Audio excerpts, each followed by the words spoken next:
पावसाळ्यात भाजी म्हटलं तर लईच भारी आणि त्यात अशी भाजी म्हणजे बोंबलाची बरं का. बोंबील घेतलेत मी, झिंगंसुद्धा घेतलेत आणि हे जे बोंबील आहेत की नाही सुरुवातीला असं भाजून घ्यायचे असे त्याचे काप करून, किंवा तुम्हाला मोठे पाहिजे असले तरी मोठे ठेवू शकता.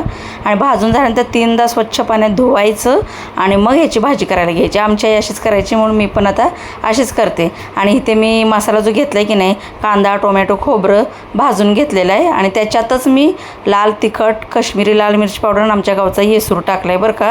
आणि ह्याच्यात बटाटा टाकल्यावर तर लय भारी लागते बरं का, एकदम चविष्ट एकच नंबर. मसाला मात्र चांगला भाजून घ्यायचा. असं ही चांगलं बोंबील केलं का नाही, थोडं रसरशीत पाणी ठेवलं अंगापुरतं शिजायला. एक भाकर माणूस जादा खाते आणि भाकरीवर लय चव लागते बरं का. पण माझं ज्वारीचं पीठ संपलं आहे ना, म्हणलं चपातीसोबत खावं. चपाती केली होती, एकच नंबर सुगंध सुटला होता. एवढी चव लागते का नाही, डाळ भाताची सुद्धा दुसऱ्या कालवणाचीच गरज पडत नाही. चला तुम्ही पण करता का नाही नक्की सांगा आणि सबस्क्राईब करा, घेऊ पटापटा.